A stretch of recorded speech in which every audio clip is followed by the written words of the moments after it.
بسم اللہ الرحمن الرحیم۔ السلام علیکم ورحمۃ اللہ وبرکاتہ۔ جمعے کے دن کا خاص وظیفہ ہے۔ جمعے کے دن کو ویسے تو سید الایام بھی کہا گیا ہے۔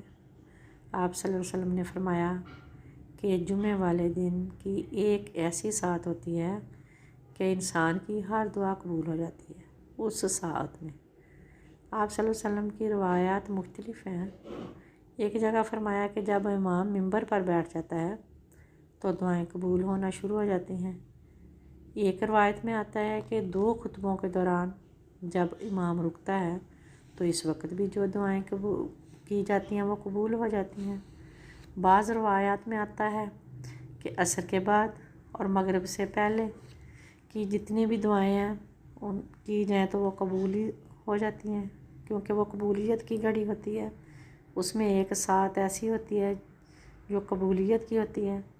آپ صلی اللہ علیہ وسلم نے فرمایا کہ جمعے والا دن جو بندہ سورت کہف پڑھے گا وہ انسان پورا ہفتہ ایک ایمان کا نور محسوس کرے گا، کیونکہ اس کی نسبت بہت زیادہ اللہ سے قلبی طور پہ ہو جائے گی اور وہ ایمان کی حلاوت محسوس کرے گا۔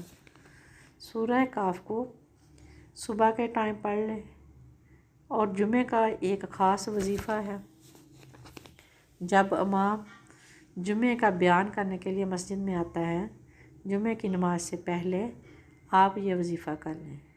اللہ تعالیٰ آپ کو اپنی 2 نعمتیں عطا فرمائیں گے، ایک تو اپنی محبت قلب اور دوسرا اپنی توحید کا یقین آپ کو عطا فرمائیں گے۔ آپ صلی اللہ علیہ وآلہ وسلم نے فرمایا کہ قیامت والے دن 70,000 لوگ بغیر حساب کتاب کے جنت میں داخل ہوں گے۔ تو صحابہ نے پوچھا کہ یا رسول اللہ صلی اللہ علیہ وآلہ وسلم وہ کون ہیں؟ تو آپ صلی اللہ علیہ وآلہ وسلم نے فرمایا جو اللہ کی توحید پر مضبوطی سے قائم ہے۔ فرمایا کہ اللہ کی توحید پر مضبوطی سے قائم ہے، یعنی کہ توحید کے ساتھ کسی چیز کی بھی ملاوٹ نہیں کرتے۔ تو آپ کو اللہ تعالیٰ ان مخلصین میں داخل کر دے گا انشاءاللہ۔ جمعے کی اذان اول جب ہو تو آپ یہ وظیفہ کر لیں۔ عورتیں گھروں میں کر لیں اور مرد حضرات مسجد میں جا کے کر لیں۔ اول و آخر 11 مرتبہ درود شریف پڑھنا ہے، اور پھر اللہ تعالیٰ کے صرف 2 نام لینے ہیں، یا اللہ یا واحد، 300 بار پڑھنے ہیں۔ یہ ویسے تو جمعے والے دن کسی وقت بھی پڑھ لیں، لیکن جو روایات آتی ہیں جن میں لکھا ہوا ہے کہ ان میں قبولیت کی گھڑیاں زیادہ ہیں اس میں کریں تو زیادہ اچھا ہوگا۔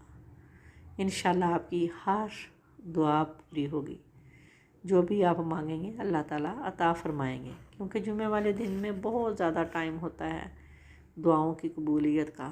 اللہ تعالیٰ کی طرف سے یہ ایک خاص دن ہے، تو ضرور دعا کیجیے گا۔ جزاک اللہ خیر، دعاؤں میں یاد رکھیں۔